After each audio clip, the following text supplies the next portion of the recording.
it's not so much how good you are, it's how good other people think you are. Timothy Armoo, the man that sold his business for tens of millions before the age of 28. From humble beginnings living in a council estate, he took the world by storm, and he's now here to help others do the same. I thought I basically had like the Midas touch. I just thought it was just like a piece of piss, basically. It's almost as if I woke up one day and said, oh my God, I need to acquire skills. I also don't think everyone should aim to be an entrepreneur. We didn't know what else we do. You can get anything you want if you enable other people to get what they want. It was basically either go to Ghana to live with your nan or go to foster care. A lot more people are walking around like distracted zombies. If you've got that money, spend it on whatever you want. In the first week, I took out 400 grand. In the second week, I took out 400 grand. In the third week, I took out 200 grand. I was like, this is 1 million in cash. And I'm looking at it. Woohoo! Welcome to the podcast, bro. Great to have you here. Thank you guys. Should be fun. So I've heard you say before that you've always strived to be different. So what do you think of those TikToks that are like, oh, do you want to start a business, or you need to start a business of some kind, and persuading people out their 9-to-5 jobs? I think there are some, I'm good friends with a few of those people where I think what they're showing is that that there is a path for them to make more money than they currently are, which is very different from basically like, screw your job right now. You basically need to have a completely different life. So I don't think anyone can be an entrepreneur, but I do think anyone can learn how to make money. And I think those are two different things. Do you mean like for a side hustle? For a side hustle, working in a job where you are a salesperson or you're a marketing person where you get paid according to your results.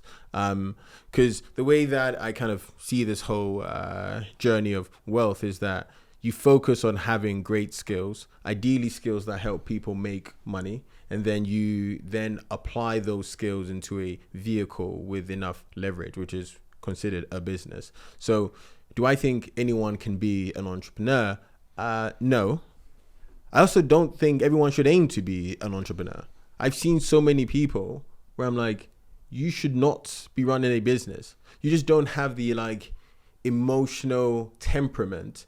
And by you doing this, you are hurting yourself and you are hurting your friends and your family. And it's completely fine not to do it. But there are a ton of people who maybe they're hairdressers and they're not making as much money as they'd like to be. Well, if you went a freelance hairdresser, if you productize your service in a completely different way, you can have the exact same input of time, but have higher output. So I think those sort of TikToks and content which show that actually there's a completely different path, slight different path to get outsized results, those are good.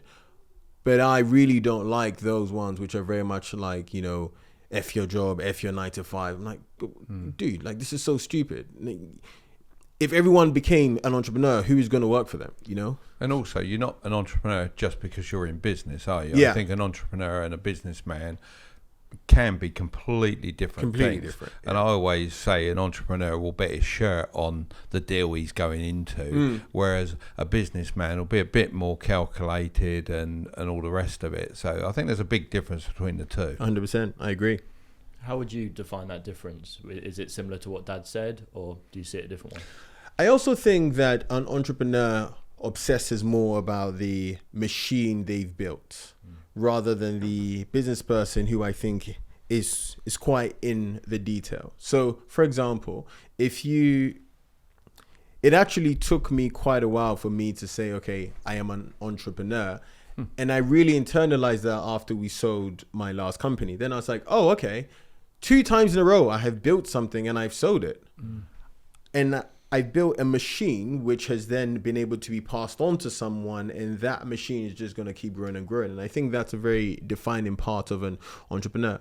When you have a lot of people who start services and like they need to be involved every single day, I go, you're not an entrepreneur, you're just a very well-paid employee, and that's completely fine. So an entrepreneur has that exit in mind because they're building the company so they don't have to be in it, basically. So not so much an exit in mind, they're just building a machine, which means they don't have to be in it. So they're more the person of influence of the business, the driving force. Yeah. And that machine can be an exit, that machine can be passed on to kids, that machine could go on the stock market, but like they're building the machine rather than them actually doing the work and them actually needing to be present every single time. So tell me about that childhood then. Where did it all sort of start and go and come back? Yeah. I mean, born here, I was born in Hackney, but before I was even 6 months old, I basically went back to Ghana.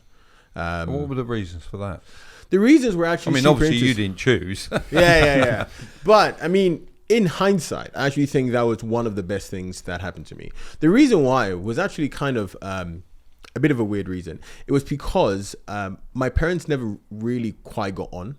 And so it was basically either go to Ghana to live with your nan or go to foster care.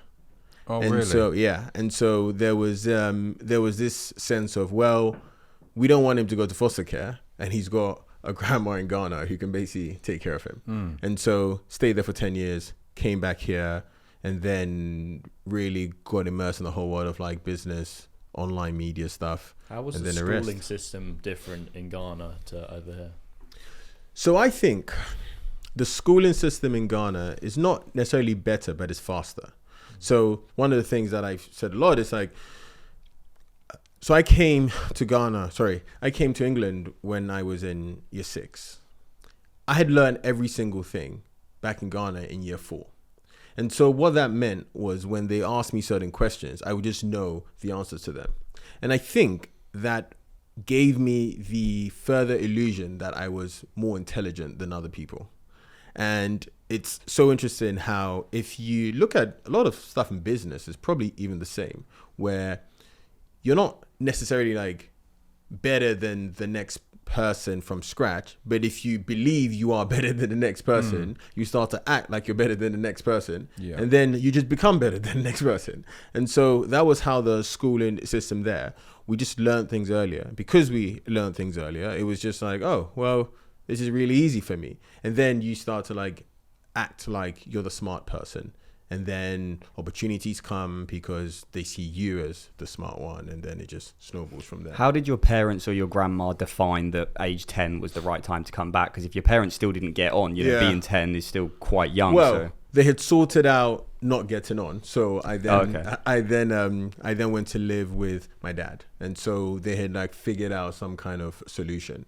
And I think the whole idea was a man or a young boy should grow up with a dad. Because they'd seen some stat out there which said when men don't grow up with dads, they end up in prisons and etc. And so they didn't want me to end up in prison, so there you go. Was he a good role model for you then when you went to live with him? Interesting question. I think living with my dad was a very interesting experience for 2 reasons. The first one was I came to realize how hard people should be working. And then the second reason was I came to realize that I could not live my life working for someone else. So he worked extremely hard for the Southwark Care Services. Fun story actually about that. Because I would always see letters or stuff addressed to him for like Southwark Home Care. For pretty much like the first 4 years of my life, I thought he dealt in property. So Really? I thought he was like a property man, like he owned buildings and stuff. But it still didn't make sense because I was like, this guy owns buildings, but we live in a 4th floor council estate. What's going on? And then the second thing was actually seeing him work, like do overtime, etc., and then still not quite truly making ends meet. I thought, there's like something here that I'm missing. It's not about the effort and it's not about the work that you do. It's almost about the vehicle that you work in. Yeah. And so that was when I had this resolve basically to say, right, I am going to figure out how to build companies, build things that actually I can leverage and make more money. And the earlier you can see that, the better. And a lot of people never see that, do they? They'll say, look, I work really, really hard and I don't earn enough. And they can't see that crossover point. Yeah, and I think there's also something to be said about the importance of skills. I think probably around 15, because I started a venture at 14. And then I think at 15, it's almost as if I woke up one day and I said, oh my God, I need to acquire skills and then parlay those skills into something that would then make more money. What did you start at 14?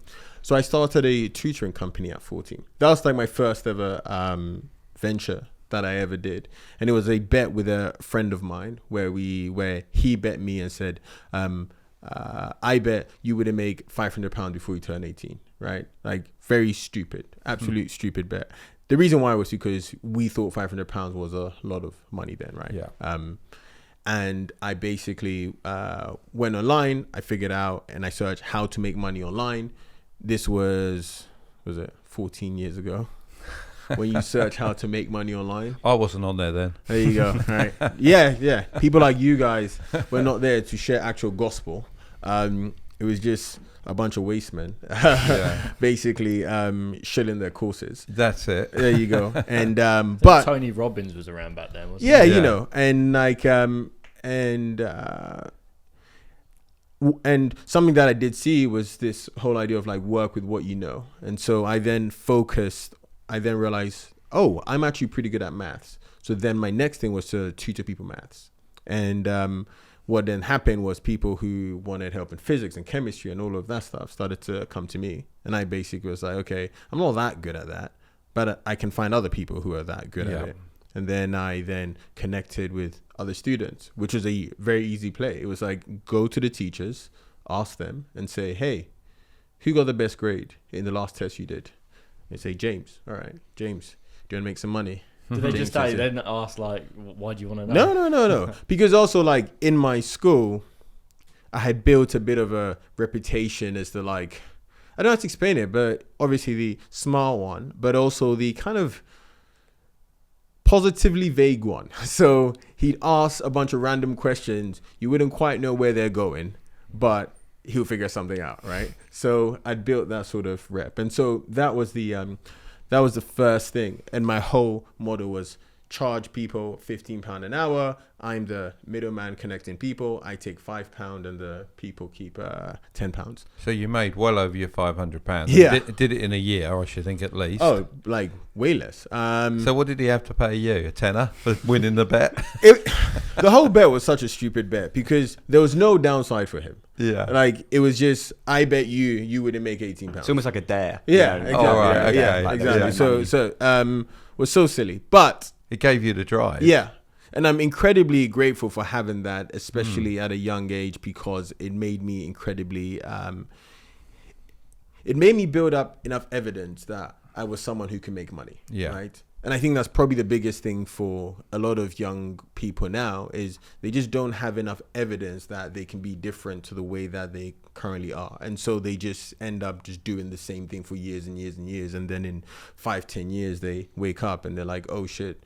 I also think they want to make too much too quickly as well, that they think, well, that's impossible. Yeah. Whereas you looked at it and went, yeah, go on then, we can do that. And Yeah. bang, you've done it. And that was the thing that sparked that for you. Yeah, it starts small, then you just kind of get bigger and bigger and bigger. Yeah, and bigger. learn your trade. Exactly. You mentioned that making money is all about skills. What would you say are the highest value skills that people could be focusing on now to make more money? And also, what would you say that your skill stack is so that people can learn from you? So I actually think that every time I've done a significant business, I've basically stacked skills. So when I started my first ever, the kind of businessy thing at 14, which was the like tutoring company, the skills that I learned was being able to sell pretty low price products, right? Being able to convince strangers to basically work for me. Within 6 weeks, that tutoring company had got up to 65 people, right? So I had instantly learned about sales, branding, positioning. Then I parlayed that into the next company I started at 17, Entrepreneur Express. There I took my sales, selling, relatively low price stuff, and the way that we grew Entrepreneur Express, which is basically like an online business publication, we grew it by identifying really big Facebook pages and Facebook accounts and driving traffic from those to the website. So then I learned a bit about copywriting, how to find the right videos that can then convert. And then at that point, because the way we made money was by plugging into ad networks, I had to then sell ad networks, and I had to say, hey, these are our stats, blah, blah, blah. So suddenly I'd taken a low price thing that I learned from my previous business, and then I'd applied it to something which was, slightly bigger. And then I'd learn things like copywriting and more stuff around positioning. When that company got sold, I learned how to do a transaction. Of course, at 17, so. And how much did that sell for, that second business? That was just like 110 grand, right? Just 110 grand right. at 17, but that's decent. Yeah, exactly, right? Exactly. But I learned that whole process took 11 months, right? From starting the business to scaling the business, and then it being bought by a larger media group. So you had obviously the education thing at school. Yeah. Did you sell that as a going No. business? That was just more like, I now know how to make money. Yeah. Right? Okay, so that was your lessons, as it were. That was my lesson on sales, marketing, all of that good stuff. And that ran for the 3 years or so, did it? What, the tutoring business? Up until you're 17? Or? No. Dude, like that ran for like a year, maybe max. Didn't they like start to cut you out? Exactly. Yeah. Exactly. You had So that's the story, right? Yeah. So the way that tutoring thing ended was pretty funny. It was every week I'd see myself getting cuts and commissions. And then what would then happen is one week, it's like, this is going down. What's going on? And the reason is very simple. When you're in like a tutoring business and you've matched the tutor to the tutee, there's no real reason for them to have you back. And so what's happening was they were just going directly to the people. So then the next skill that I learned was, I should understand how to build tech. I should understand how to build something where I can own every part of the infrastructure. So every single time there was like a new skill being learned. And then after Entrepreneur Express, I then parlayed that into FanBytes, where it was basically, all right, I know sales, I know marketing, I know position, I know brand. I'm not going to apply to a different vehicle.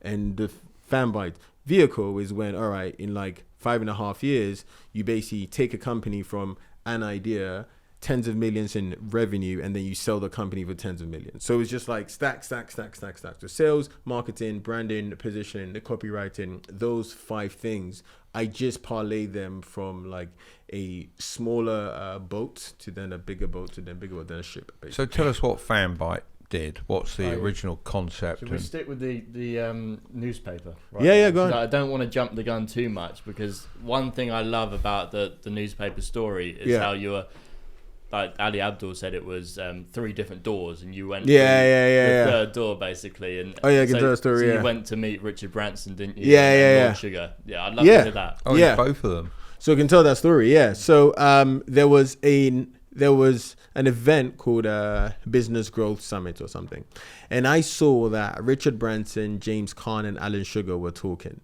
And I really wanted to basically get an interview specifically with Richard Branson. At that time, he was, kind of my hero. Not anymore, but you've had dinner cooked by Richard Branson. He's actually cooked me spaghetti bolognese. Oh, nice! In his house, Necker Island, or somewhere else? No, that would have been very, very nice. Okay. I'd have added the extra very to the nice there. Yeah. Actually, it's house in Oxford. Okay, so well there you go. Very, very nice. Yeah. And I was like, okay, how do I get through to this? I saw all the other PR people, the BBCs of the world, the Reuters of the world, and I'm like, how do we get through them? How do I get through there? And so my hack, and I've always thought about this, you can get anything you want if you enable other people to get what they want, right? So I then email the conference organizer, Vishal, and I say, hey, I would basically come the day before the conference and I would lay out all the chairs for you. And all I ask is that you get me a backstage pass. That's it, right? And within about 15 minutes, he replied. He was like, you've got spunk, bro. Yes, I'm down, right? And so literally the day before, I actually missed school because the event was on a Thursday, I think. And on Wednesday, I just laid out all the chairs. I went super early and I just laid out all the chairs. And I was so happy. I was so happy just like laying out all the chairs because I thought, yep, this is it. And then the next day, true to form, I was backstage, did the interview with him, very generic questions because part of me was like, crap, this is Richard Branson, like this is so cool. Yeah. turned that into the featured article on the site that drove a ton of traffic. All of that sort of stuff is just like clear evidence of trying to figure out, as you mentioned, the third door, rather than just taking what people say and going, yeah, okay, that sounds good. How can someone use the principles there to bring value to entrepreneurs in the space now? Because we get so many messages saying, I'll work for free. But now we're thinking, well, that's more trouble than it's worth. That's effort, right? Yeah. I'll do anything you want. Yeah. If you don't know what we want, then it's more hassle for us than it's worth. What's the more effective way to do it now? Because I feel like lots of people have taken on that free to fee mentality. Yeah. Now it's just overused. Yeah. So someone actually asked me recently about how I've been able to build a pretty solid network in terms of, I've been fortunate enough to like, whether they're centimillionaires, billionaires, like, that's a network I've built, and I've used a very simple principle. The first thing is that I study them for like 2-3 weeks. So I look at their social medias, I look at the stuff that they put out, because I'm trying to identify what specifically they're doing, or what's any problem that they have is. And then the second part of the whole thing is, when I reach out to them, I've already done a bit of work already for them. Yeah. So I remember this when I was running FanBytes, was like, if I see some people and they're running e-com companies, right? What I might then do is say, hey, blah, blah, I'm blah, blah, blah. Here are some like influencer strategies that you could use for X. And that's the first thing that I've done for them. So instantly there is this feeling of, well, A, this person knows what he's talking about, and B, this person has already done some work for me anyway. Yeah. And so at the very least, they would respond to that. And now obviously it's significantly easier because I have the exit and blah, blah, blah. But at the beginning, it was very much study to see what their problems may be, and then already do a bit of work for them. Because at the very least, you get a reply, you get an opener, and then off the back of that, you can then forge some kind of relationship. That's exactly what you did, I think. I would say that editors have done that for us as well in the past. Sort of, I took the liberty of re-editing this video for you. What do you think? Yeah. And, they might not have even got a response, but it's putting that work in that gets you the response. Yeah. And look, the thing is, I think it's significantly easier to get further in life now than it was, say, 10 years ago. Yeah. Significantly easier. And I'd add to that 30 years ago. And 30 years ago, you were stuck in a job. You were asked what you want to be, and that's what you're going to be, and that's the rest of your days. Yeah. And, that's totally changed now. In fact, most people, I think, tend to have a job maybe 8 to 10 years and swap anyway. And that certainly wasn't the case when I was at school. It was easier to buy a house. So it depends how you quantify getting ahead. Yeah. So when I say getting ahead, I think generally there is less competition now for the things that you want than previously. The reason why is I think a lot more people are walking around like distracted zombies. Yeah. That's so true. Scrolling. Yeah. Like people say, did you work really hard at FanBytes to build a company and sell it and stuff? I say, yeah. But also, I don't think I worked insanely hard. I think that most of my competition were just not that good. Like, they just didn't understand things like how to market yourself, how to position yourself, how to deliver results for clients, just like simple things like that. Everything was very, let's wait and see, let's hope and see. And I often say this to a lot of entrepreneurs. I've probably invested now in about 25 companies. And a question that I always ask them is, if you had to rank your competition between 1 and 10, where would you rank them? And any time that they rank the competition where it's like really super smart people, etc., I go, ooh, that's going to be sticky. Like, pick an industry where actually your competition is not that great, because then you can absolutely wipe the floor with them. So before we move on with the whole FanBytes thing, can you explain what the business model was? So we started off. So FanBytes was a very interesting business because it went through so many different iterations. So in 2016, I actually started a company called Banzi. And Banzi was basically a site which we had basically copied from the US. Straightforward. And we had looked at this company called Prizio. And Prizio was this company. And in fact, Prizio sold, but there's another company in the space called Omaze. You've probably heard of Omaze. Mm-hmm. We basically looked at Omaze and I was like, yo, we're doing this for the UK, right? So you could win these experiences with celebrities, you know, get Justin Bieber to come and whatever, play for you in your kitchen, you know, those sort of experiences. So I started in 2016 and I got a co-founder, Ambrose. That idea miserably flopped, miserably. There are so many reasons why it flopped. It flopped because we weren't really solving a real tangible problem. And also we were just really naive. I know I've told this story before where we'd email, you know, info@adele.com to be on the platform and we'd be annoyed that she didn't reply. Like you were going to get a reply. What was the financial burden of that failure to you? Nothing. We were in school. So me and Ambrose were in university. So I started FanBytes my second year of university. So did you meet him at university? I met him at like a leadership event thing. So he went to Imperial and I went to Warwick. Right. And how did you know he was the right co-founder? I didn't.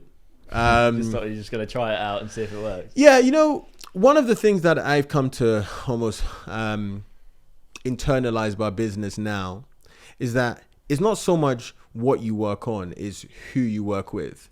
Like even now, when I look at maybe starting a next company, I'm now spending way more time thinking about the who that I do it with rather than the what. Which is kind of funny because when I was younger in the game and I'd listen to successful people talk about business and they say, what's your secret? And they would always say, you know, it's about the people. I used to hate that answer because it's the most generic thing ever. But now you know it's true. Now I know it's true. So we had no real financial burden because we were in school and it didn't really matter to us. And you learnt massive lessons anyway. Yeah, so about that's great. Making sure that we sold things the market wants. Yeah. Because there are so many people who are basically like building things that the market doesn't actually want. Yeah. So many. It is scary the number of pitches I get where I say, okay, who has this problem? And they say some very generic thing that convinces themselves. Yeah. And I think the general hallmark of any business is ideally it's like unavoidable. So as in the consumer basically has this problem and it's like an unavoidable problem. It's urgent. So by that means they're kind of losing money, right? Or they need it so they can make more money. And then it's also underserved in some way. But the number of people I just see doing crappy businesses. And the more amazing thing is how many of them get funding. Yeah, well, even not anymore. With those rubbish ideas. Not anymore. Mate, that free money period is over now. Well, it seems to be, doesn't it? I mean, it's such a burn culture, wasn't it? For such a long time. You know, it's like, I've got a business. Yeah, well, it's not making any money. It's burning money. Yeah, but we're going to get... No, you're not. Yeah. Yeah. And I think to some degree, the business we started before FanBytes, i.e. Banzi, that was on course to be that sort of business, which didn't really solve anything. And then literally, I then discovered basically the rise of influencers. And I saw people like KSI and Zoella and all those guys, massive audiences, influencing people that I knew. So people in my family were buying products because of them. I thought, ooh, that's interesting. And then for me, the final thing was that I saw influencers in the same category as TV, radio, PR, where they all start off as something which was by itself, and then over time it then ended up being consolidated. And so I had a plan. You know, I started this at 21. I had a plan which was basically that by the time I'm 30, I basically want to become FU rich. And for that to happen, I would need to basically have a business which before 30 can be sold. And the way that happens is you need to pick a business where there's going to be some consolidation down the road. And so that was then the thing that formed the genesis of FanBytes, where I thought, oh, okay, that's interesting. Let's do some stuff in this influence industry. So it's kind of like we pivoted and pivoted and pivoted. This is a piece of advice, I guess, I give to a lot of young people as well, which is... Why did you not quit, though? Like, when the first business didn't work, why did you do that pivot? So I think one of the reasons was because we didn't know what else we'd do, right? And also because we were young, there was pretty much no risk to just trying again and again and again. And did you have virtually no money as well? Well, obviously from the previous company, I'd made a decent bit of money. Yeah. I spent a fair amount of it. I kind of squandered a fair bit, but you have to do that though, don't you? Yeah, you know, if you're go not through gonna it. Go through it a little bit, Exactly. you're going to go through the whole lot. You'll never learn. Exactly. What did you squander it on? Spread betting. Really? Yeah. I spent 40 grand on spread betting. Oh, my life. And the reason why was very stupid. It was because I had made that amount of money at that time in such a short period of time. Yeah.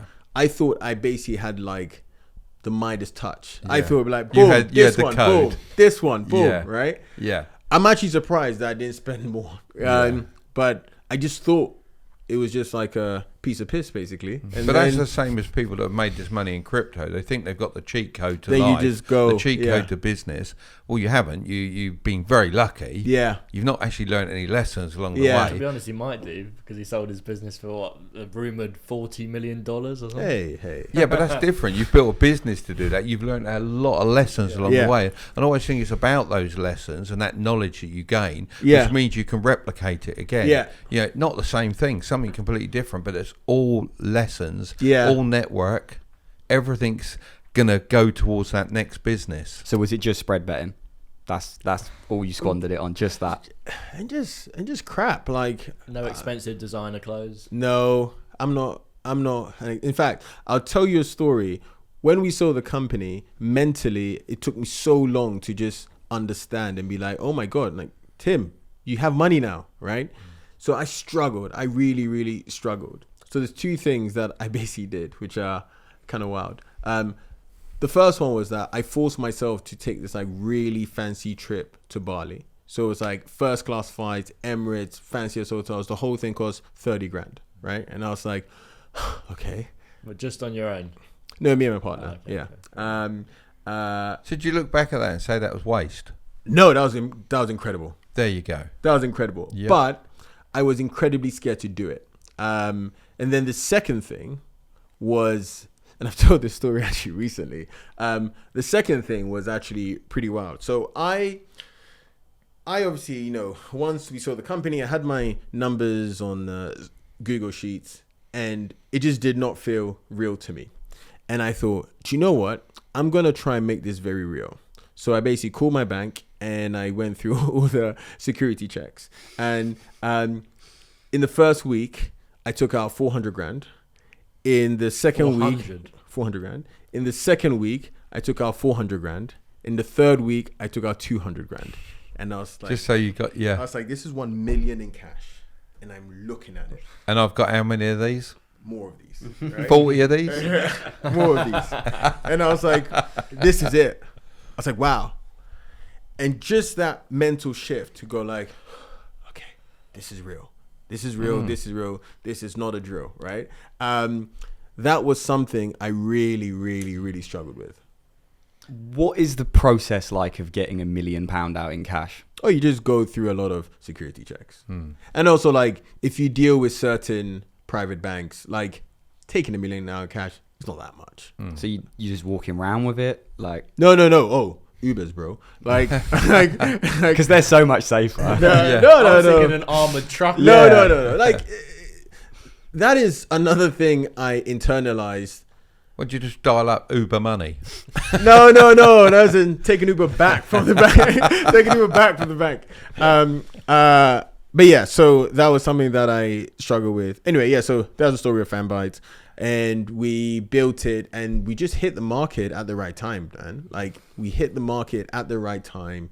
the scale was there, and we took the company from like me and my co-founder to 75 people. And then last year in May, we just went through a process of selling the company, which is incredibly exciting. And you've sold it in its entirety? Yeah, like an all-cash deal done. Okay. And so that was a crazy experience. And as I said, and I think you said this very well, which is like, people almost see, they go, oh, Timo started his first company at 14. Okay, fine. 17, sold it, 110 grand.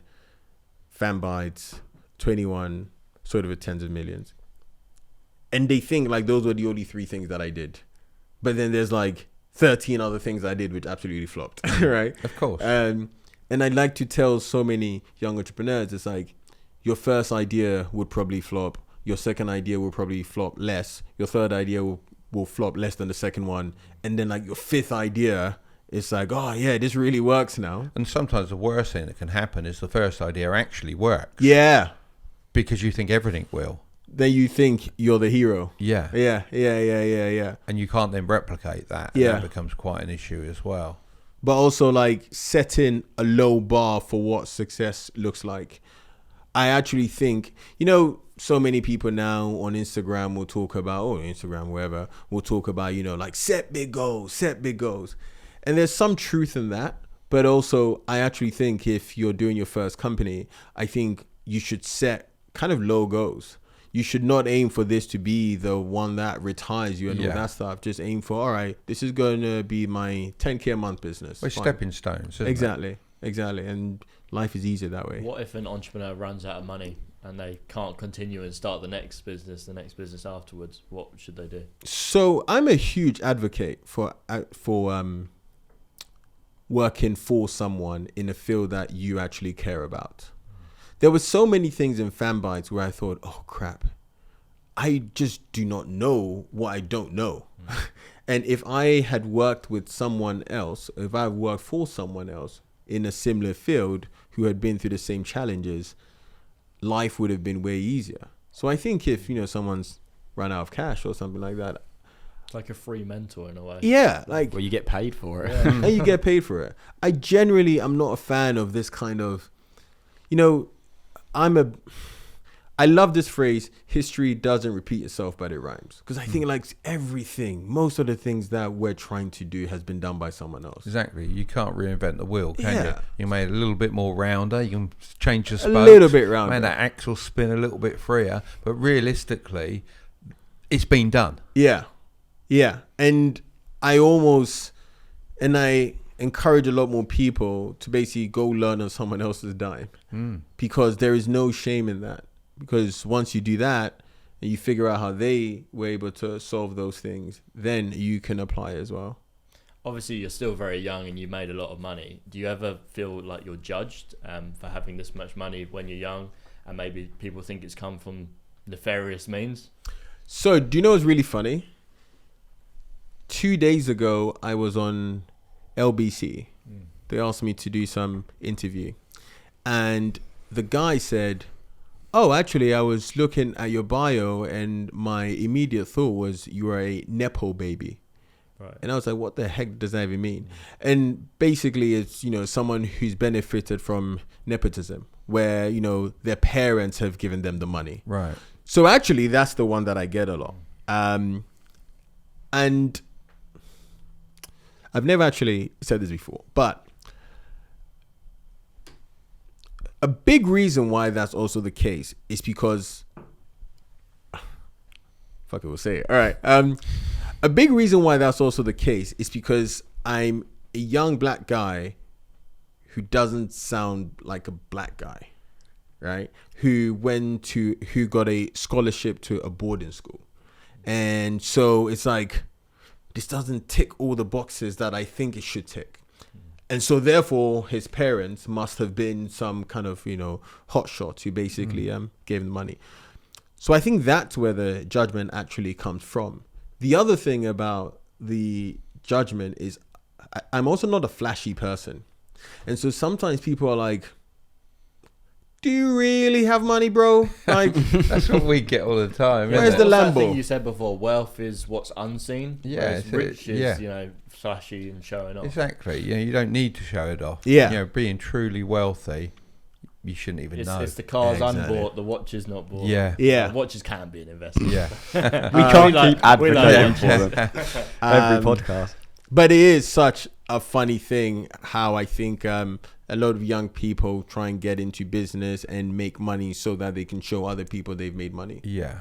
And it's like, well, that's just so dumb, isn't it? Of course it is. Yeah. Yeah. You're just trying to please people you don't like, aren't you? And what's the point in that? Yeah.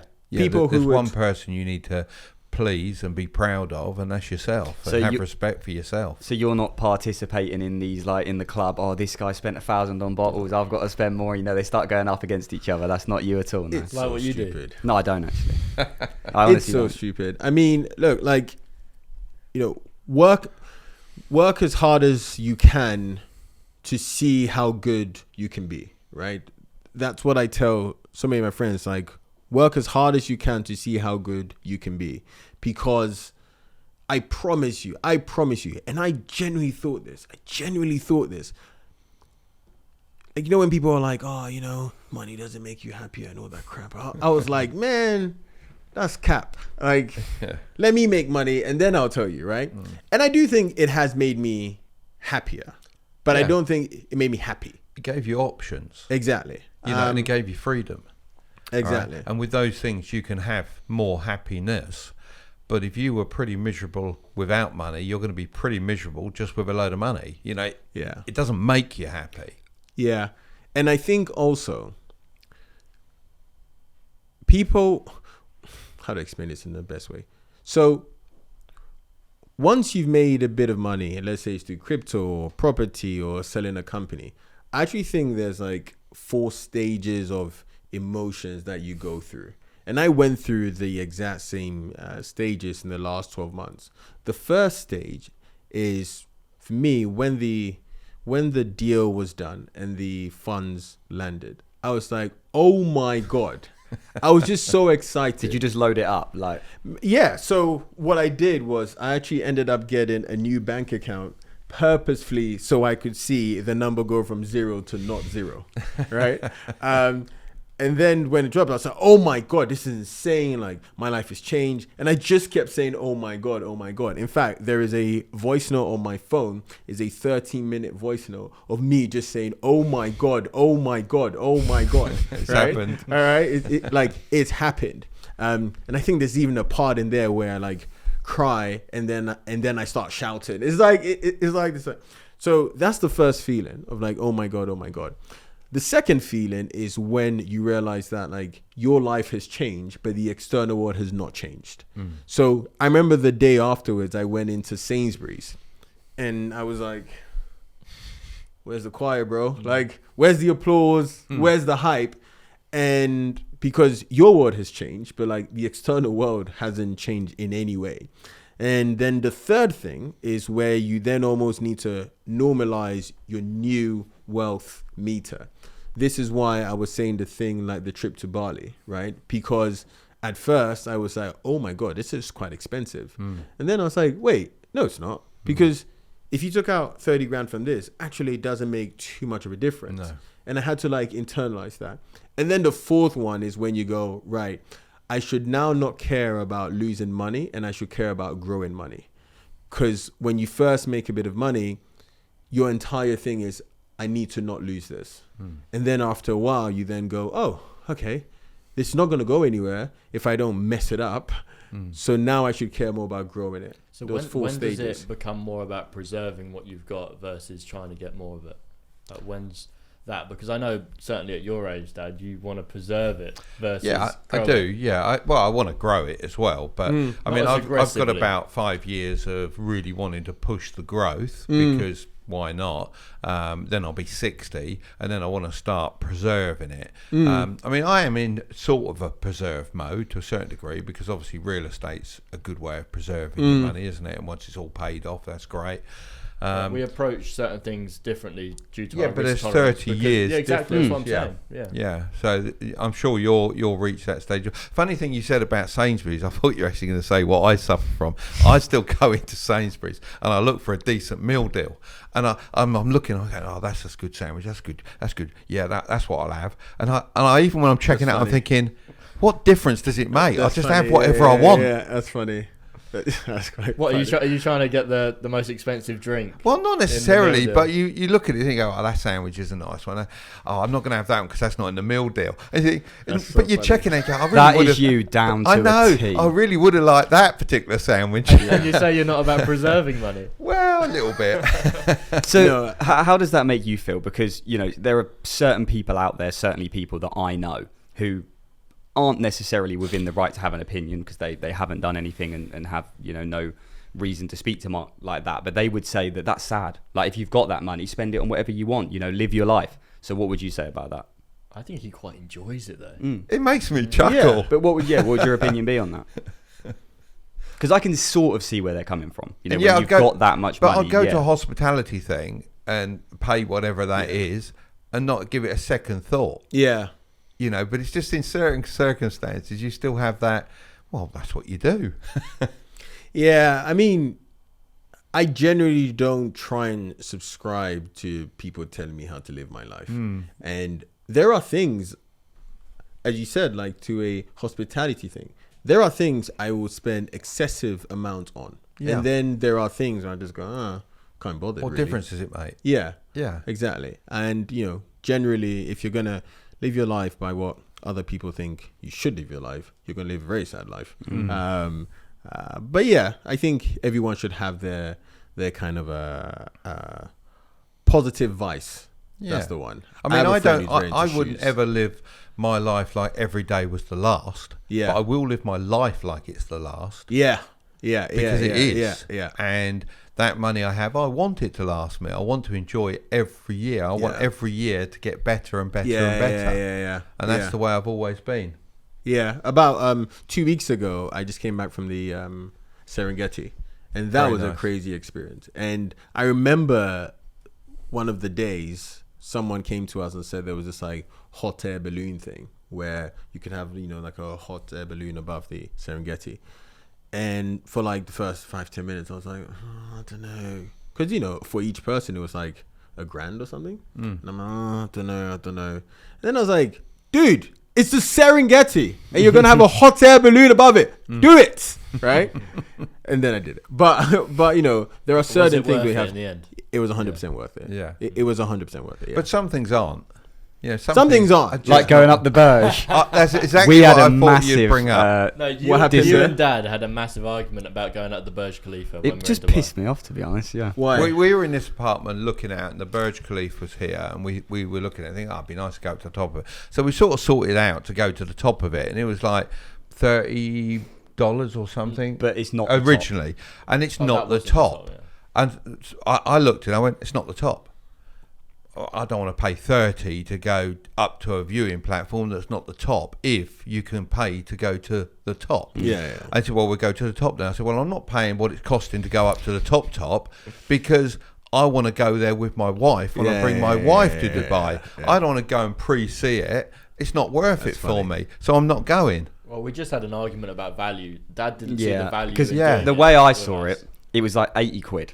Yeah. As in to go to the top. and top, you get top. and you get a Top, bit top. you get a bit of cake, you get a tea. We could have even shot some content for Instagram, with Mark, funny. all of Yeah, that no, stuff. if we'd have discussed that And first, we'd have I'm done like, it for it's that. 80 quid, let's just do it. Like, if I can do it, then you can definitely do it. Yeah. And he's But- like, no, if it was the 30 quid one to go top, I'd do it, but I'm not doing the 80. And I'm just thinking, oh my God, I didn't can't want- believe this but is even I don't, happening. if you don't want to do something Yeah. enough, then the value of what it is past. That's Now, right. if I went there with my wife, I'd pay the 2 times 80 quid to go and do it because the value is enhanced because I'm sharing that experience with my wife.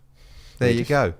Yeah, we're just not Basically, what worth he's it. saying is that his wife is more important than you. Yeah, That is I understand basically that. what he But said. it's just, I think that, and I agree. Yeah, it is what it is. His opinion is absolutely fine. But it's he just wouldn't like, go if I didn't go. So 80 quid is 80 quid, and it's like, we're here, let's just go. It's 80 quid. It's funny. Who cares? You know, like, but it that's wasn't how like I there was wasn't other things to do. Yeah. You know, so it was a choice as well, Yeah. whether to do X or do Y. And, you know, I'd rather have done the other thing because it's better enough. value. But it was quite a long discussion. Fair enough.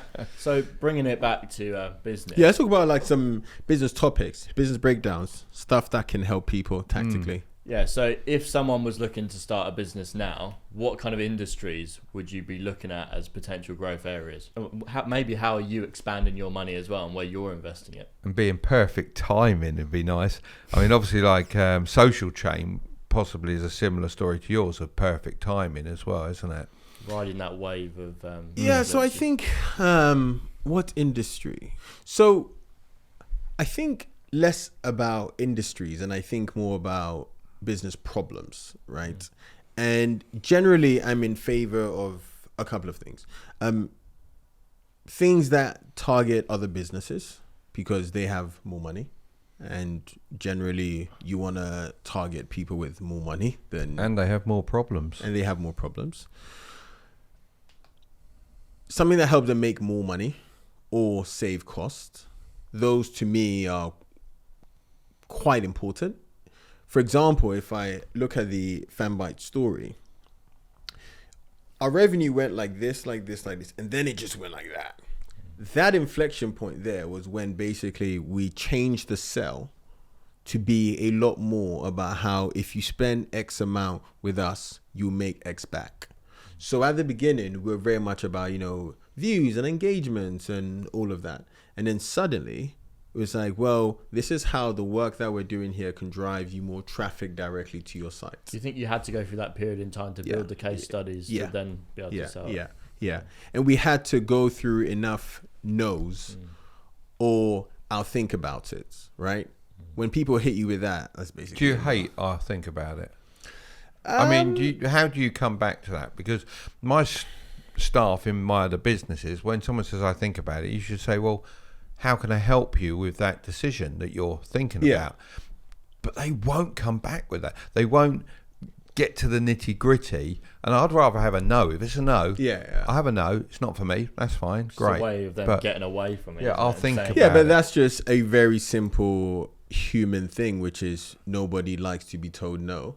So I'll think about it, leave some kind of hope in the air, right? And so, you know, that's a human tendency. The reason why it's easy for, say, you or I to just say, well, you know, tell me how I can help you is a no or yes, is because, you know, frankly speaking, we have more at the table. Like, we own the company.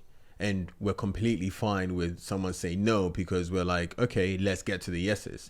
For them, it's just more like, okay, I spoke to this person. All right, didn't work. I've done my job. Yeah, he said he's thinking about it. Right? And then what's even worse is that if the person says no, you see it as a reflection on yourself. And you don't want to then go tell your boss no. But actually, if you tell your boss, he's thinking about it, you're pushing the can down the road. This is and I hate pushing can down the road. I know we're talking about business stuff, but just on that, it's why, for example, I passionately hate the idea of just performance plans, right? I passionately hate them. If someone is underperforming, if someone is not doing a good job and you both know the person is not doing a good job, have the conversation and let them go. Don't come on this kind of strange, let's put you on a 1 month performance plan, because generally I've seen in business, like, people don't radically change from what they've used to be. It's not like, oh, suddenly they're monitoring me, I'm not going to change my entire thing. My mentor, I think, gave me the best bit of advice on that ever years and years ago. He says, the moment to sack someone is the moment you think about you need to do it. Yeah. Don't drag it out. He'll be happier somewhere else. He might not be happier at that moment in time, but he's obviously not suited, or she's not suited to the position they're in, because you're already considering it. Yeah. So don't consider it. Do it. How about like bonus incentives instead of like a performance plan where you're monitoring them? If they do a certain amount of numbers and they get a bonus on their original salary. Yeah, I mean, bonus, I'm trying to think. At FanBytes, every single person had a bonus incentive. Not just salespeople, like every single person. And that was pretty that was interesting, because when we run the numbers at the beginning, it was like, ooh, that's going to be a lot, paying out millions in bonuses. But then you go, well, for the right people, for the good people, that's actually a very entrepreneurial culture that they love. In a way, if you're paying the bonuses, then you're probably bringing in more money. More money So it anyway, makes yeah, sense to pay it. exactly. But going to your question, so I think targeting businesses, targeting something that helps them make more money, and then generally doing something that can be repeatable. So perhaps your actual process is repeatable.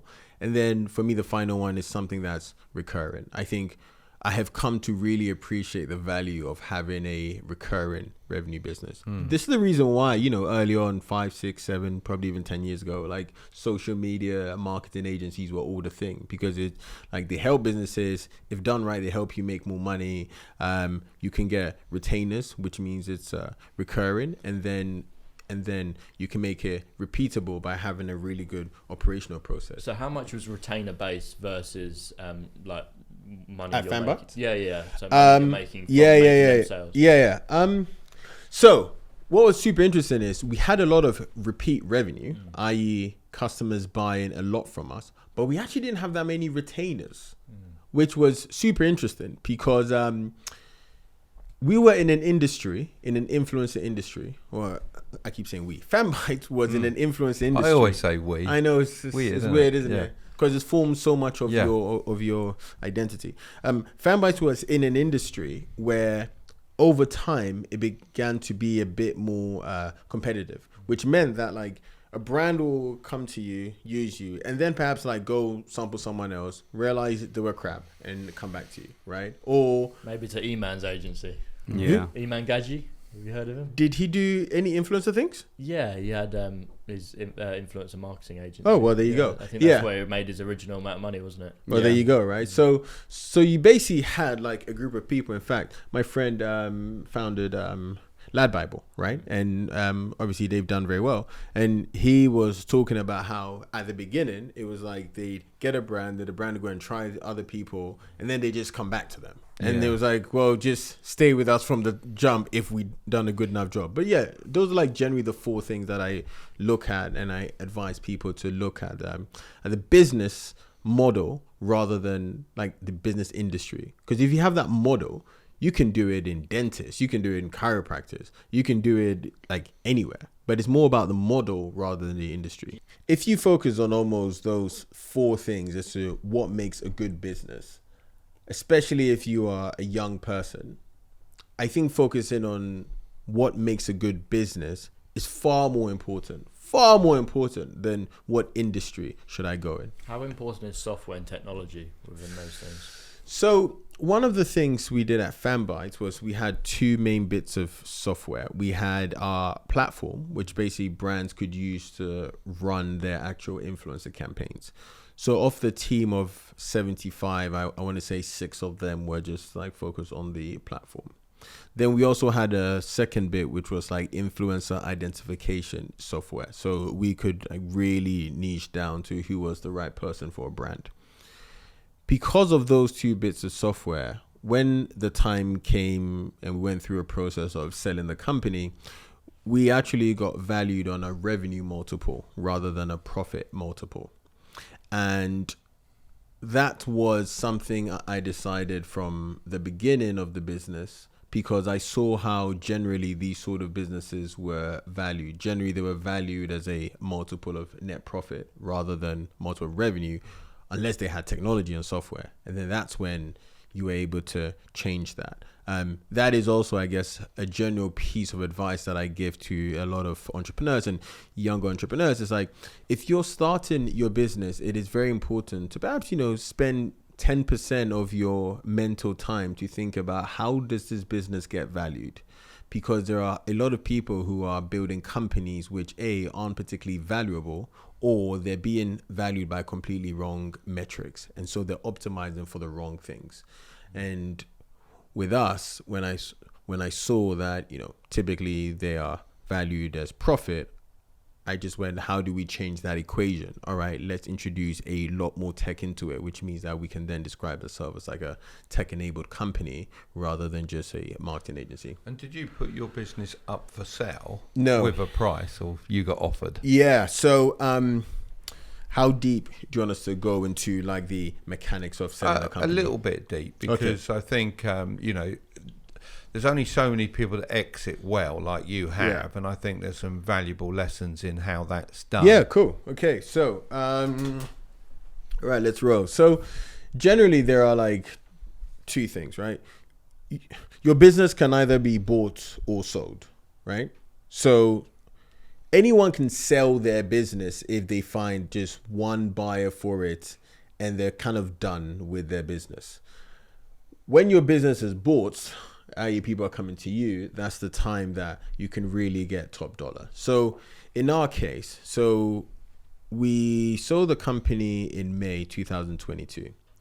In October 2021, within about 6 weeks, I'd been emailed by 3 different companies who were interested. Nice. And when I saw that, I went, okay, interesting. Market. So there was demand. Yeah. Just very, very quickly, Sure. why do you think that it was then that so many of them reached out all at one Sure. time specifically? Sure. There are 2 reasons. Number one is market consolidation. So do you remember earlier I said that the thing with, say, the influence industry is that it starts off independent and then suddenly there's some consolidation. So how it happens is everyone's kind of running influencer companies, and then suddenly like the big agencies like WPP, all those guys, they say, we want to bring everything in-house. And that happens every single time. So it was roughly the time for consolidation. The other thing, and this is going to get a bit like more technical. So in 2020, 2021, and we're making a joke about the crypto guys, but basically there was an abundance of money. Yeah. Abundance of money, especially from private equity people. They were just deals. That's also when you saw so many VCs raising their first ever round, and it's like 500 million. So what the heck, right? Yeah. So because the PE guys were funding a lot of deals, that therefore meant that these companies were able to have a lot more money to then be able to spend to buy other companies. Whereas now, completely different, right? Anyway, so yeah, so we had those 3 companies in 6 weeks. So actually, if you sold the business now, would it go for far less than it went? Not far There we less. go. Okay. Not far less, But definitely but less. Harder to sell and probably a bit less. yes. There'd be probably less competition, right? So then you couldn't bounce them off each other in the same way. So it's more about, So it's more also about when a business is buying you. It's like when a business is buying another business, a big part of the reason or a big thing that they may be using, generally, if the business is not incredibly profitable, is they're using a lot of debt from the bank. And at the moment with like interest rates where they are now, to service that debt is getting more and more expensive. Yeah. And so as a consequence of that, people are more conservative with their stuff. So 3 companies, 6 weeks. And then it told me, right, this is now time. Like it's consolidation period. I didn't like any of the companies, right? Really? No. That's interesting. None of them. Which is also a very interesting story, which is, Because you shouldn't be emotionally yes. involved. Was it something you really cared about who it went to? So when I first started the company, I was like, yo, whoever pays me the big bucks. And then when you build a culture, when you know the people, when a lot of them are your friends, you go, actually, we need to ensure this actually finds the best next stage and the best home. So I didn't like any of the companies. And then what I then did in November, we appointed a bank. And so generally, if you have a deal size of more than 10 million, you generally want to appoint an M&A bank. And all they do is buy and sell companies every single day. And so we appointed a bank. The bank then ran a process. And the way that it works is like they will speak to companies on your behalf. They spoke to 6 companies. 4 of them put in bids. 4 or 5 of them put in bids. And then we then spoke to a bunch of them, decided who we really like, who really think it makes sense, etc., who will be a good next home for them. And then we signed with Brain Labs, the company that bought us. Then went through due diligence. And then, basically by April, the deal was done. So the offer they made, whatever it was, $40 million. Well, whatever it was, you saw the figure, and did you at that point go, yep, or did you negotiate it up, or how did it go? So I think that most of the companies, so 3 of the companies all generally had the same type of range. Really, that's very interesting. Because most smaller businesses, that range could be 50% different. Yeah. And I think a big part of that was credit to our bank and the work that we also did to kind of like really paint that story of growth. So I think we saw that and we thought, that seems about fair. Because we weren't greedy, right? The other thing that's very important to understand about deals is I could buy your company for 100 million, right? But then, sorry, where'd you sign? But then, like 70% of it is in shares, and then the other 30 million is to be paid out over 5 years. Yeah. And maybe that one is paid out if you hit some certain targets. So then, even though the headline price could be 100 million, actually on day one, it could be like 3 million. Yeah. And that's something so many people don't understand about a lot of transactions in business. One of the things that really, I guess, appealed to us and to our deal was it was a very straightforward deal. There was no kind of like wishy-washy, like, if you do this, you do this. Like, that to me was a very important part of it. And I also felt that the company that bought FanBytes, Brain Labs, actually made a lot of sense because, they were founder run. They were 900 people, but still founder run. They still had that kind of DNA of pace and performance.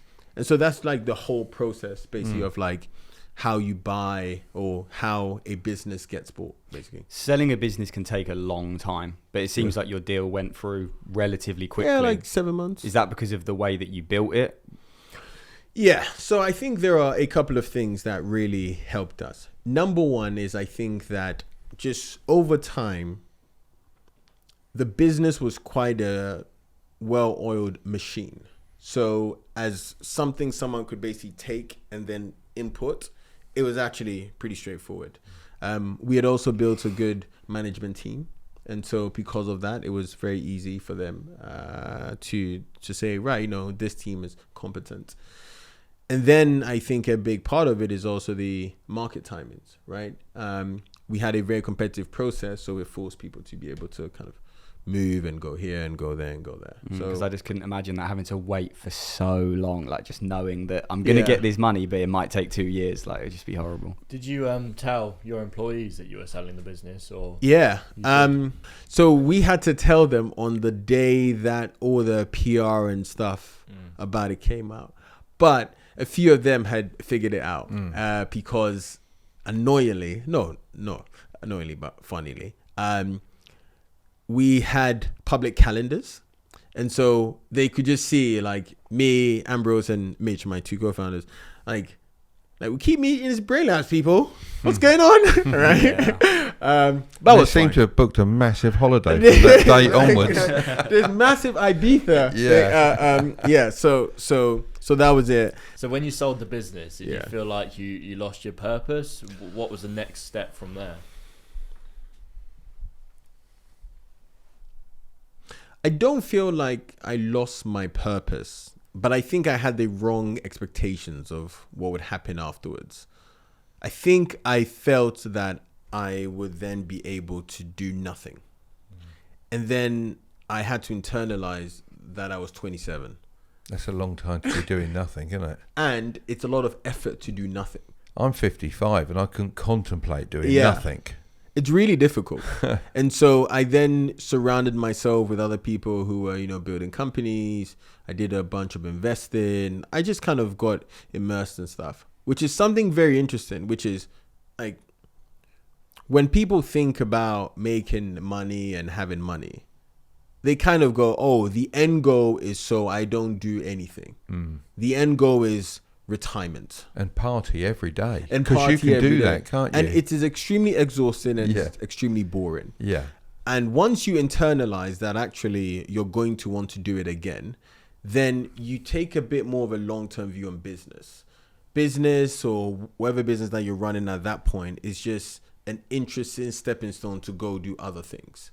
And I've spoken to so many founders who, I have a friend right now, I'm not going to say his name, but it's a company a lot of people use. So this not sold. It was last valued at 4 billion, right? He sold a bunch of shares and, did very well. And the last time I met him, he was like severely depressed. Really? It's like, what are you doing, bro? Like, my first thing I said was, go look at your bank account, right? But it's amazing how much a smile those zeros can put on you. Yeah. And then afterwards, I realized, the reason why you feel so down is because you didn't have an expectation of what you were going to do afterwards. So you felt like, this is it. And now it's it. And the fact that his product is seen everywhere and he goes to coffee shops and he sees people using his product. He goes to all the things and sees people use his product. And it's like, oh, okay, well, that's it. So it's very important that you think about business as a stepping stone in a long journey rather than just, this is it, I'm done now. On that note, are you worried that you've peaked and that you'll never be able to outdo the last business? No. I don't get the feeling you feel you've peaked, have you? Never, no. But maybe your friend in that situation, seeing his product everywhere, you might think, how can I ever replicate something like that again? I think...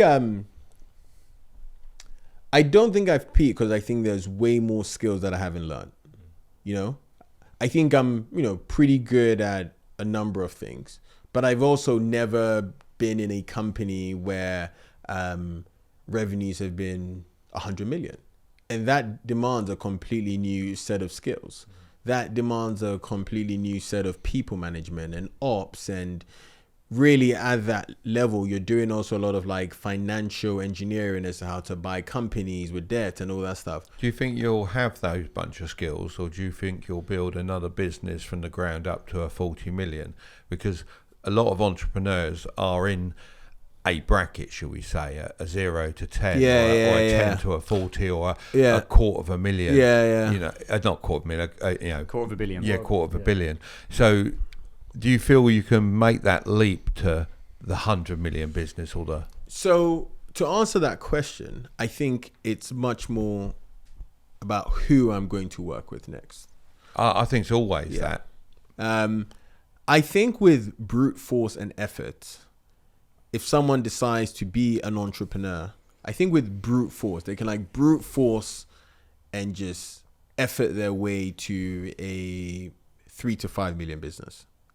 I think when you're thinking about 100 million and that stuff, you need to work with people who understand how that game works more. Yeah. And then layer your skills on that. So actually, so much of my time is actually spent interacting, partnering, engaging with people who are playing on that level. 2 weeks ago, last week, I was at a dinner and I remember the food came and we're eating, and then I just looked around and I was like, I am the poorest person here. And that's completely fine. I was like that? Yeah, I was like, yes, because she's figured out something I don't know, and he's figured out something I don't know. He's figured out something, and I'm going to learn so much. It's going to be so good. I'm the poorest one ever. And it's like, that's going to be so good.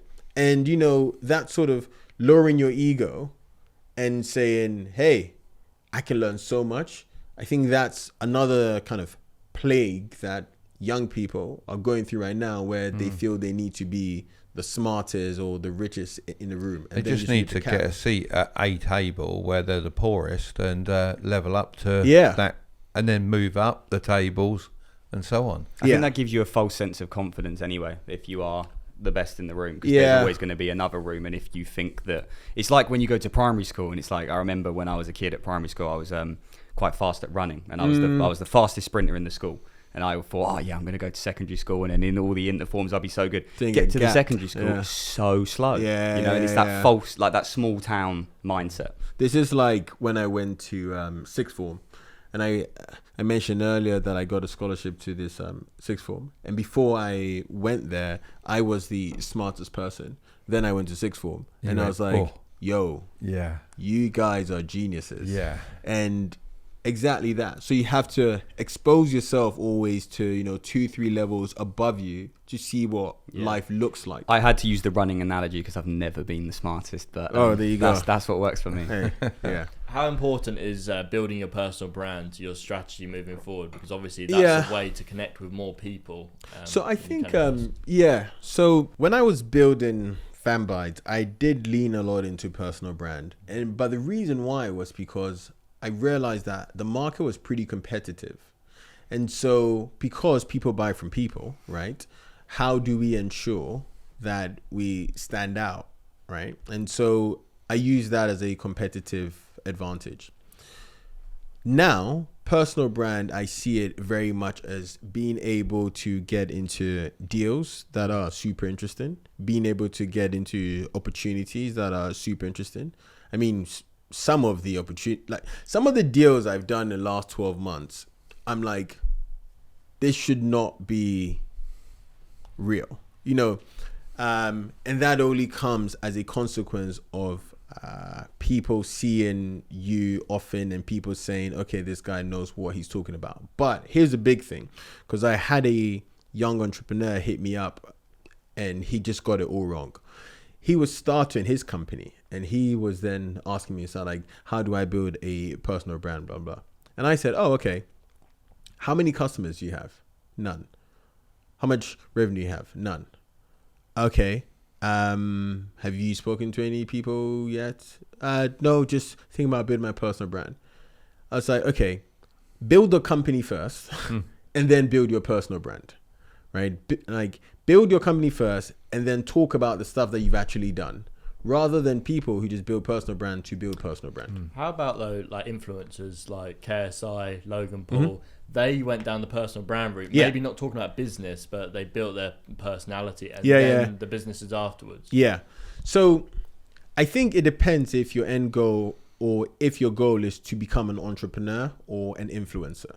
So I identify as an entrepreneur, right? And the personal brand and the audience and all of that stuff is cool as distribution to bring deal flow, and it's just cool to have an audience. Whereas people like KSI, I was with my friend recently, Patricia Bright. She's got like whatever 3-4 million on YouTube or something like that. Like her goal was to be like a creator, and then now she's parlayed into being an incredibly successful property person.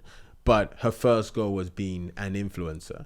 So if your end goal is to be an entrepreneur, I go like start the business first and then talk about what you've done. However, if your thing is I want to be an influencer, well, go ahead. But I think those two are very different. It reminds me of that Davey Fogarty guy who built the Udi or whatever it is. But Yeah. he's getting pretty big on social media now. His YouTube he's channel's pushing it growing. afterwards, isn't he? But he built the business first and Yeah. then has now grown on And social then he media to a talked about the reasonable size. business. And then because he talked about the business, people go, he knows how to build e-com brands.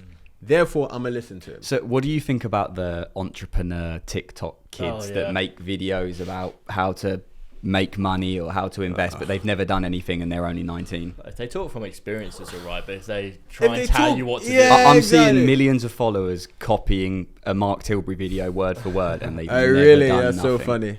Well, that's funny. I mean, even sharing the journey's all right. But yeah, I mean, even sharing the journeys are right, doing that stuff's all right, but you just need to have enough things to talk about, right? And again, like, it's completely fine if your end goal or if your starting goal is I want to be an influencer. Like, that's completely fine. Like, absolutely no knocking that. But if it's I want people to think I am an entrepreneur and I'm going to do it through content, it's like, well, just be the entrepreneur and then talk about it afterwards. Anyway. C'est la vie. Yeah. Obviously, you've worked for lots of major brands like Nike, I think, and Samsung and so on, which I can understand how the dynamics of that work. But you've also worked for government as well, which... That's funny. How does that work? So, as in how we got the government? Yeah, how you got the jobs, because I think you helped them with social media. Yeah, a lot. Man's got the Matrix in his back pocket. We actually, I'm trying to think. So during FanBytes, we worked with the government quite a lot of times, actually. Like loads of times, actually. The first ever time was to help them promote the new minimum wage. And that actually came from them emailing us, which is kind of crazy, isn't it? Do you think it's a scam when you get it? Like, there's no way the government just emailed me. No. Because we promoted and we did a lot of content around how unsexy brands can reach a Gen Z audience. And so obviously somebody actually saw that and thought, well, we are obviously an unsexy brand. That makes sense. And we need these people, which is a big cheat sheet actually in business. Like when the company was sold, about 95% of our revenue was inbound. So companies came to us, and we're talking Nike, Samsung, McDonald's, Deliveroo, the government, all of those. They came into us. The reason why was because we really focused on being thought leaders in the space by putting out content, by putting out white papers and guides and all that stuff. People go, oh, wow, they're actually quite good. And then they came into us, which is a big, I guess, business tip. And it's something I didn't appreciate until probably year 3 of the entire thing, which was, it's not so much how good you are, it's how good other people think you are. And you can influence how good other people think you are by just showing up a lot in their faces, right? So if people constantly see you, they go, well, this person is doing something right, they must be big. And so this was actually on a very tactical help to your audience. For example, when we were trying to get into, say, the fashion market, what we would do is we would figure out, all right, these 100 brands, how do we make sure that for the next 100 days, we are basically just in their faces all the time? Whether it's content on LinkedIn, content on Instagram, content on Facebook, their emails, their guides, their newsletters. So by the end of the 100 days, they're like, Jesus Christ, FanBytes are the OGs. Like FanBytes are everywhere and everyone is using FanBytes. And then that then drives them to come over to us. So if you're building some kind of a company, like how do I get through to my customers? How do I get them to come to me? That's a very tactical way you can do it. Sounds very interesting. Is there anything that you think that your audience would really want to know about? You said like 18 to 30 males, businesses, etc. I mean, the biggest problem that we have, I think, with the people that watch and the comments that we get is they don't feel they can get there. You know, there is 1 million, 10 million, or whatever it happens to be. I mean, we all know a million's not going to be enough anyway, but even that seems too far. It's almost like your analogy when you said the bet was to get to £500. Like, wow, you'll never get to £500. It's seeing these things as being, they undersee what they can do in sort of like 10 years, but they overestimate what they think they can do in a year, should we say. That's the problem, and I find it quite hard to get that across. That this is stepping stones. If you want 1 million, you haven't got to earn 100,000 this year, 100,000 next year. That's not how it works. Exponential. Yeah, it's the exponential growth and starting. That's the key. Do you think that can be? Because I completely agree with you on that. Part of me thinks that I don't think seeing a video on YouTube is going to change your mind. I think by the time you're 18, you need something which is like a shocking thing. Like for me, I've had a few like shocking moments where I go, wow. Like when my dad died when I was 21, I was like, okay, now it's fucking game time, Obviously, I'm hoping that not everybody that I mean, leaves, but for they need Kai, a shock thing. I was going to say, yeah, Kai, he wasn't into business at all. Didn't really know what you wanted to do in life, but then you stumbled across some videos on YouTube, and it did completely change. That's interesting. Okay, But the things that you mentioned, though, your dad dying and stuff, I probably went through that a lot earlier. I mean, I never knew my dad. My mum died when I was 6, so I'd already been through this stuff, and I knew that there was no way for me unless I made a way. I already knew this, but that's interesting. It wasn't like a specific sort of shocking moment. It was more so just like, I've been watching YouTube. I feel like I know a lot. This is what I want to get into. And life shit, so need to make it What good. was the YouTube video? Do you remember anything from, I was watching Graham Stephan, Mark Tilbury. I was watching things about e-commerce. So what I actually did was, through the pandemic, I started a gaming accessory business selling low-cost items on eBay. Turned over $250,000, really high margin, probably made just short of 100 grand. That's cool. Then these guys needed an assistant. I knew that my business wasn't sustainable. So I came on board as an assistant and then worked my way up. Clutch, yeah. Well, I guess you have actually, changed your life through just seeing a video or seen a bunch of videos. Maybe. That could have been the spark moment. Success student. That could have been this, that could have been the spark. I mean, there's always moments. I mean, you've spoken about moments, haven't you, as well? Yeah. So there's always moments that change the way, first of all, you think, well, not always. There should be a way that makes you change the way you think about money. But I think, though, that the key point is that you say something needs to happen. And for me, these things had already happened, So it's like I can stay. If it's like, oh, well, I've got my mum and dad and we've got a 5-bed house and I know that I'm going to go to uni and stuff. It's like, okay, cool, I don't care. But when it's like, no, I'm literally making £200 a week. I literally can't even afford to put fuel in my car. What am I actually going to do about this? That YouTube video made me think about something I could do. So let me try it. What have I got to lose? I suppose YouTube gave you a way to surround yourself with these people that are better than yourself, making more money than yourself. So then you felt inspired to be part of that group. Like you're saying, be in the room where you're making the least amount of money. And what was your, I guess, tipping point for both of you? I would say probably mine was when I got injured and I couldn't swim anymore. I used to swim competitively, I was used to training 4 a.m. in the morning and then to school and then afterwards, 2 hours in the pool again. So I knew like hard work from that, and it taught me a lot of lessons. And then when I got injured, I'm thinking like, what am I going to do? And then I transitioned into videography, running my first videography business, working with business coaches, and then we ended up starting this whole thing together. So we had a scholarship 50-50 for swimming, and actually had to go to the headmaster to request his scholarship be changed to videography and media. Then I helped the school with their media. So he offered to put the chairs out in a way like you did by doing the school's media. Put out the chairs. And that continued your scholarship, didn't it? And I suppose I built my skill stack and then combined it with Dad's, and we started the whole YouTube channel, the podcast. What was your tipping point? It's probably my friend Dave Monk. I mean, he was an older friend. I was in a club environment as a youngster, and he would always have a little bit of money, always have the nice car, always have the nice radio control models. Everything he had was just that level better than everyone else. And he took the time. Well, I obviously listened. I was a bit of a sponge, and he would give me snippets, and I would come back with a question about it. So he knew he wasn't wasting his time.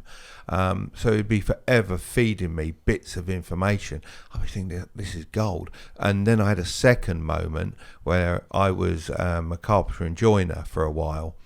So I did an apprenticeship, and I was fitting a staircase in this guy's house.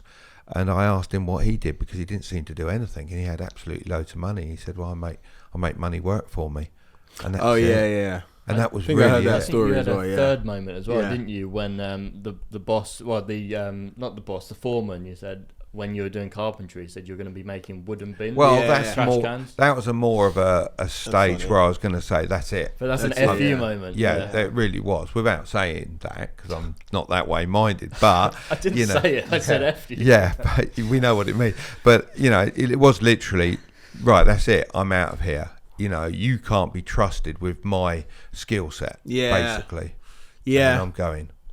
That's super. Yeah, because that second one I think I heard on pod, and everyone kind of needs, I don't know, that kind of I've had it moment, you know. I've had it being basic. I've had it being average. I've had it being this. I think like every single really successful entrepreneur that I know has basically had that I've had a moment. Sometimes it's like when they're running their business and they see their competitor has just absolutely done something crazy, and then they just go, I've had it. Like, that guy is no better than me, he's no smarter than me, like, I'm gonna destroy him. And then that kind of emotion and that kind of feeling just catapults them to go, I can be better, and then they just absolutely. And I think some people do look at other people and think they're better than me. I've always looked at other people. Take car racing, for example. We've all got the same car. We've all got the same tyres. We've all got the same engine. Why is he faster? He no better than me. I'm going to go that fast. You used to obsess over it, didn't you? Absolutely, because I'm as good. I'm better than him. Yeah. And I think most entrepreneurs will put themselves up there. Yeah. And then prove it. Yeah. Whereas others will go, oh yeah, well, you can't beat him. He must be cheating, or he must be doing this. Yeah, or he must be doing that. Yeah, because I can't.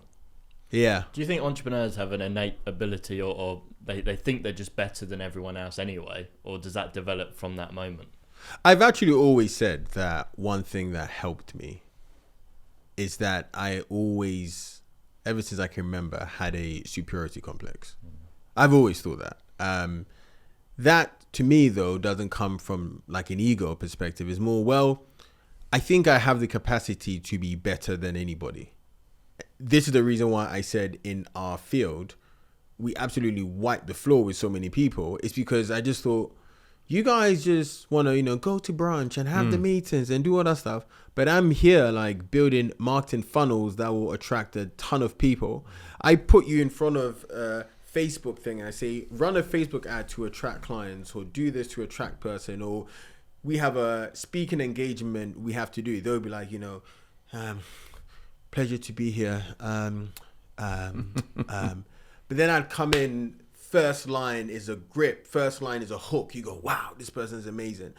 So I think that superiority complex actually does kickstart things, and then you build enough evidence to say, right, okay, more and more and more and more, I am better than you. Right? Are you super confident like that? Like if you've got to go into a room, like you say, and give that hook or try and land someone or come on this podcast today, is it no problem?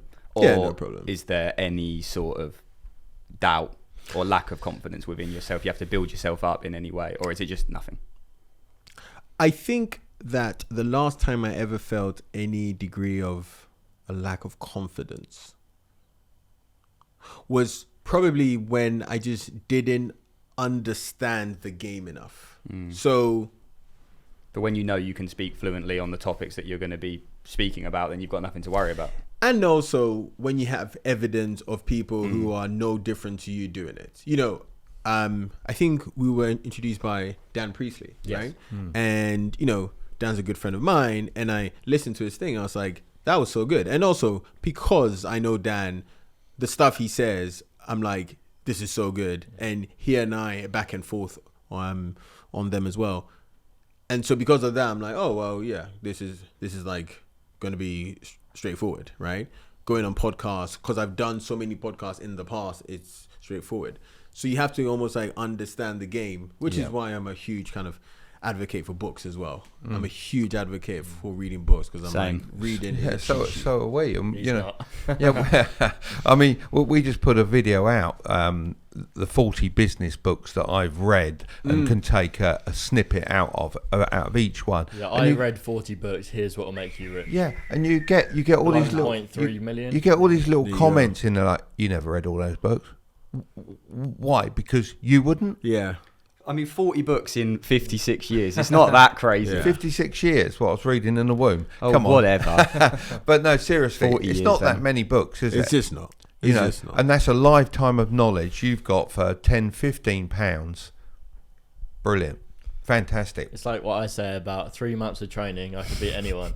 I just think if you understand the game and you do the research, like you can't go in blind, but if you do all of that stuff, then you should stand a better chance if you have the deep focus to do it. 100%. Preparation. Time now for your famous question. When is enough? enough? So I think enough is enough when you're doing it from a position of abundance rather than scarcity. That's when enough is enough. Because you would always want to do more things. The switch is when you're doing it because you are interested and want to do it, and there's so many options for you to do it, rather than, if I don't do this, I am going to feel bad.